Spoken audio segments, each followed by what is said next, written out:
What makes you think your parents did their best? I find that when anybody brings up the notion that their parents were not the kindest to them, were not loving to them, um, this immediate block goes up. They did their best. They did their best. Well, they did their best with their resources that they had. Um, it's so common, this defense for your parents. And why is that the case? When I think about someone doing their best, I think about Jesus. Jesus did his best. Imagine doing what Jesus did. Who's done what Jesus has done? Imagine teaching people loving things, and in response to the gift that you give the world and you give people in the world seek to destroy you. And imagine having zero animosity for the attack. Imagine, instead of even, having zero feelings about it, having love for everyone who is attacking you. According to A.J. Miller, who claims to be Jesus, um, when he was being nailed to not a cross but a stake, he had so much compassion for the person who was nailing his feet and his hands to the stake. And that love was exuding out of him towards the person. It was a centurion named Cornelius. He had so much compassion for that human being that that person stopped what they were doing and basically stopped performing the job that they were ordered to do, which was um, kill this supposedly wayward uh, blasphemer or whatever, you know. And the consequence of doing that was that the centurion was killed. They basically ended their career, and in the Roman army at that time, the consequences of going against an order was that you were killed, even though he had some level of ranking. He was killed because he disobeyed an order. And that's a story directly from A.J. Miller and Cornelius, who have reincarnated and or incarnated again. It's not reincarnation in the same way, but anyway, imagine not having any animosity towards someone who is attacking you, and instead having complete and total love for somebody who is attacking you. When Jesus was being tried, they were, alleging all of these things that he was doing, alleging all these horrible uh, crimes that he was supposedly perpetuating. Meanwhile, he wasn't doing anything wrong.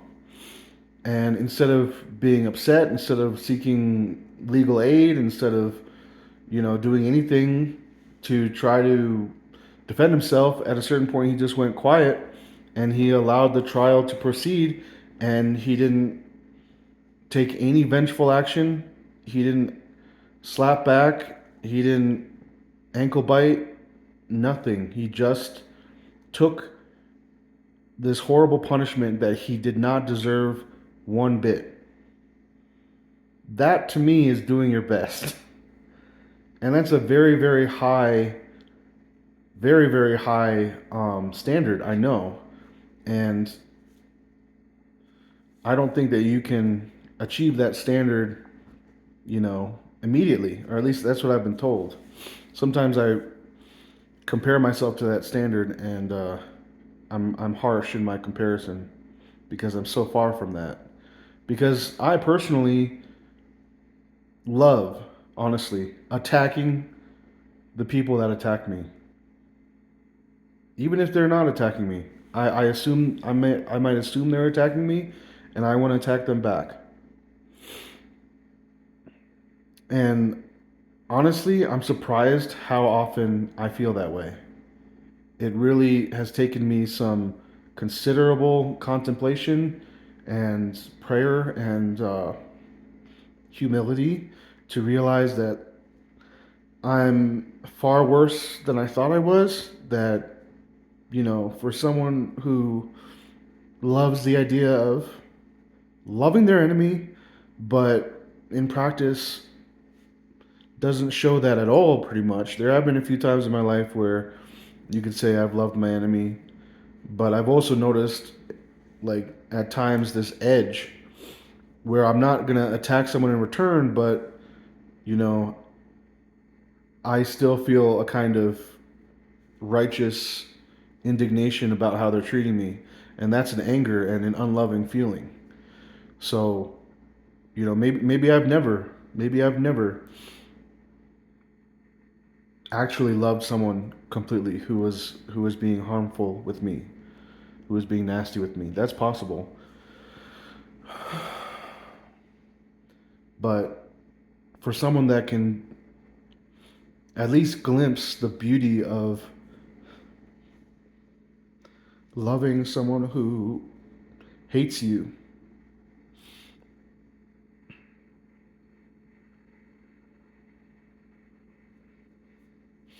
I guess, sorry, this happens a lot. When I get emotion, I kind of lose my track.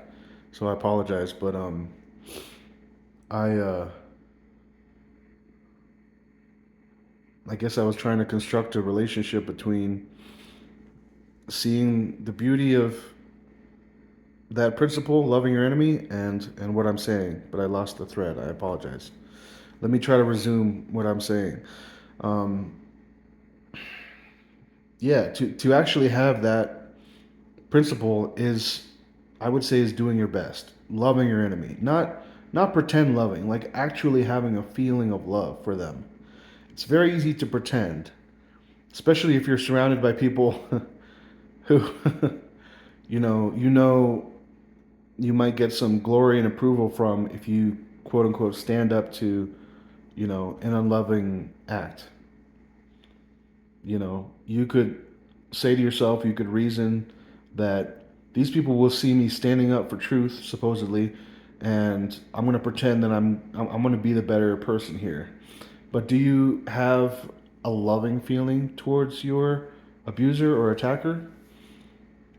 You know, that I don't know, and I don't think I'm sensitive enough at this time, but I don't know anyone that really has that as a virtue through and through in themselves. So that to me is doing your best. And I know it's a pretty high standard, but I'll give you two lower standards. Um, when I was under 20, I think I was like 18 or something, I set about trying to make my first short film. And one of the props I was using for the film, which was a pie, someone came over and stepped on the pie and destroyed the pie. And that was a prop that we were going to use for the film. And then another person came and said, you can't." We were filming outside, and they said, "You can't film out here. You can't film these people." I wasn't filming anyone in particular, but they were so upset and outraged with me, and they said, "You can't be filming out here." And I I lost steam, and I stopped the whole production process, and I gave up. And that was me, you could say, not doing my best, but at least I was trying. Now, a few months later, I felt this fire within me burning, and I decided to try again and make this short film. I think it's somewhere on my YouTube channel. It's called Halloween Pie. And I just kind of went for it. I just said, you know what, I'm going to do it this time. It's going to happen. I chose a different location where I wasn't, supposedly filming anyone in the background. So hopefully no one would be upset. I got permission to shoot where I shot. I got a cast to appear in the film, and a crew to assist with the production of the film. And I went ahead and edited it, and then I posted it. And I even did this little event at the college and that I was going to at the time, and I showed it in front of a live audience. And I remember that whole process, and I remember being very driven that whole time and being dedicated to what I wanted to do, and then completing what I wanted to do. And that was beautiful and amazing. I remember another time in my life where I was trying to get into film school at the University of Texas at Austin, and they didn't accept me into the program, but they told me that if I did well, if I went into the school in another program and I did well, then they would accept me. Then my chances were good to be accepted into the film program internally. If I was at the school and I applied again to the film program, then I would probably get into the film program. And so that's exactly what I did. I enrolled as an English major, and I remember like a month and a half in, going to classes and feeling like I wasn't really meeting the standard I wanted to meet, or that I expected of myself in my studies. And I really, really wanted to get into the film program, and I wanted to make sure that there was no reason that they could give to not accept me. And so what I did was I vamped up my efforts in my education and my studies, and I worked really hard, and I fulfilled all the assignments that were given to me, and I studied a lot. I spent a lot of time studying, and at the end, I was amazed to hear that I got a 4.0 GPA, which is like the highest. There might be something higher than that, but it's pretty near a perfect score. And that was across 5 different classes that I had. And even myself, I was surprised that I had gotten that. But to me, I saw that that was a direct response to all the work that I had put in. And not only that, but I got into the film program. That was me doing my best.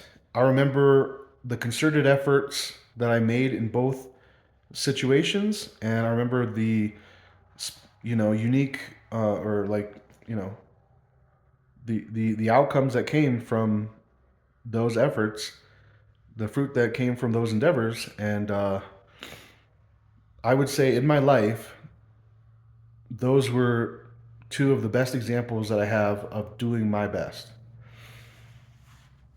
I think there are times when parents do their best like that, and give a little bit more effort, and really try to assist and help their children well. But a lot of people, it's just the case that people don't understand what love is, how to actually love people. They don't have an actual feeling in their heart to love, and their motivations are just completely off. A lot of times you think you can be helping your child, and really you could be like, for example, like my mother, um, instead of educating me on how to cook for myself, she made sure to cook every single meal, and pretty much. And she would do my laundry for me up until I was 22 years old. At one time, she did one of my assignments for me that I was going to be late on. And what she could have done was she could have taught me how to cook for myself. She could have let me take the consequences of, the assignment being late. And and then that would be an opportunity for me to learn and change, um, learn from my mistake. But she took away my opportunity to learn a lesson in that moment. And she thought she was doing the right thing. She thought she was helping me. But what she was really doing was she was creating this, she was like supporting this enmeshed relationship that she wanted to create between us so that I would be constantly dependent on her and so that I could fuel her lack of self-worth as a woman. So she thought that she was being helpful and she was not helpful. And so sometimes that's very much the case where because you don't know what, you've never heard what it is to be loving, and you've never really considered or maybe wanted to know what real love was, what real care is for a child, um, you will do the complete opposite and end up harming your children. A lot of parents don't know that they're harming their children. And I know that a lot of people will criticize me and say that I don't have children, and for that reason I can't speak on these issues. But personally, I don't feel that way. I know that I've made certain decisions to not have sex with women, and I think that's in large part because I don't want to raise children with the women that I've had, and I think I have some desire to be in a committed relationship, and be with a serious partner before I bring children into the world. But I also know that my sex drive and my sexual motivations are often not very good. And I've come very close to impregnating a woman. In fact, it's very possible that at one point, there's one moment where I think I may have impregnated a woman. Um, and she ended up taking the morning after pill. So it's very possible that an abortion took place, and that would be a sin that would weigh on my soul that I have to repent for. I've prayed about that, and I'm not sure if that actually happened, but that would be one instance anyway, um, where I may have sired a child, fathered a child, and who would have gone directly to the spirit world if that's the case. Um, but yeah, that's an example of a sexual sin that I committed. Um, not using protection when I was having sex with a woman, and I very possibly could have had a child with her. Um, and that's me not doing my best. I wanted to have sex with her. I really wanted that, and I went for that. And I had no consideration for the fact that I could be, I had some consideration, but ultimately, the fact that I went ahead with it meant not enough. I didn't have enough consideration for it. Um, so, and I think a lot of men are like that, and a lot of women are like that. They're gonna have sex. They're gonna have unprotected sex, and they're not going to be considering what the outcome is. Are they doing their best? How can you say they're doing their best? A lot of people, after the fact, have an abortion or have children and see this is a serious thing that they're engaging in when they're having sex with somebody, and they exercise a lot more caution in their future sexual engagements. Um, that's someone who realizes, how big a deal it is to rear children, and um, decide from their past experiences to do their best going forward. That's someone doing their best, you could say. Um, but in so many cases, I think it's very um, truthful to say that a person is not doing their best. And yet, it's this knee jerk response when anybody brings up issues with their parents. I don't understand it. There are beautiful standards that we have of people who were doing their best, and not even just Jesus, not even close to some of the things that I mentioned in my video of my life. People who are very, very loving parents, people who show an example of, going above and beyond in their parenting. And there are so few people like that, and therefore you could say so few people are doing their best. And as a parent, it might be hard to hear this, but my objective is not to scrutinize your behavior and criticize you harshly, but just to tell the truth and to show that it's important to make delineate a difference between someone doing their best and someone who's not. If you think that you're this amazing parent just because you have had kids and you've spent some time, you know, working in the interests of their health and their well-being. I mean, like I said before, if you don't know what the truth is on matters of love, then you may be working towards what you think is someone's health and well-being and totally not be doing that.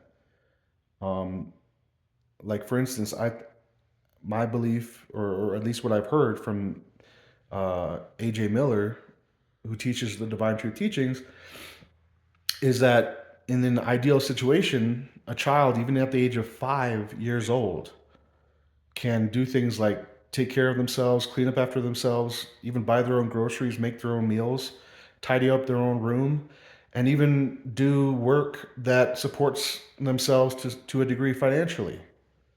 They can actually go out and do some work that supports themselves, engage their community, and start exercising their passion in life, and they may get some financial remuneration for that, some compensation for that. At 5 years old, that sounds wild to most people. I joke with people and I say, if I had kids by the time they're 7 years old, I'd throw them out of the house. You're out of here. You're 7 years old now. Get out of the house. And I kind of say that to kind of like, stoke the fire a little bit, or like poke the bear a little bit in society.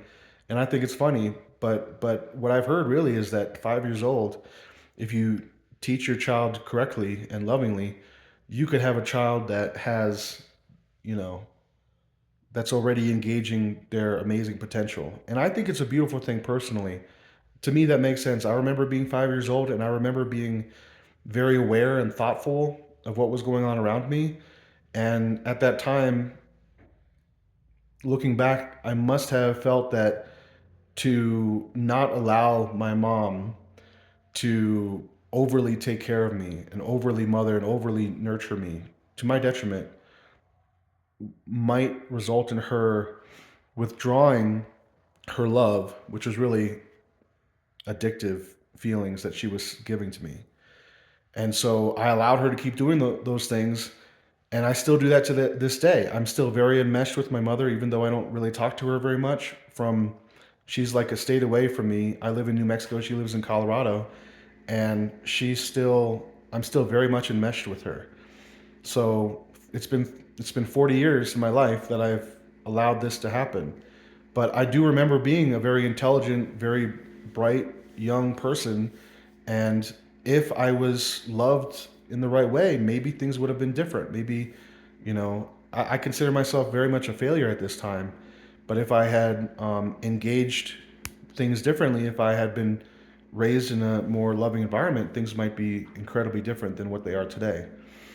And so I say these things. I hope you can see that I'm not like upset with my mom. I may still have to go through more feelings of upset before I grieve the harm that was dealt to me, because spoiling a child is definitely harming a child. Um, but and I definitely have to repent for my choice to continue in that cycle of enmeshment that I still have. But I just want to point out, like, it really is a difference between someone doing their best, and you can't make that excuse for your parents that they were doing their best. Very, very, very, very few people historically have done their best.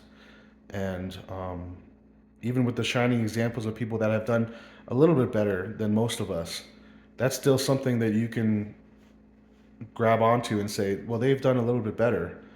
But a lot of people are not doing their best. And ultimately, I guess I would say if you think your parents did their best, chances are, chances are very good that you're defending unloving behavior and you're enmeshed with your parents and you are defending something that's totally unloving.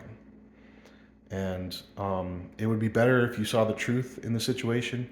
It would be better for them and yourselves if you were to see, no, they actually weren't very loving. And to do that, you might have to research and study what love is, study the truth about love. And if you wanted to do that, then I suggest looking at the Divine Truth teachings of Jesus and Mary, because there's so much good information there. So that's really the what I wanted to say in this video, and I appreciate you watching, and I'll end it there.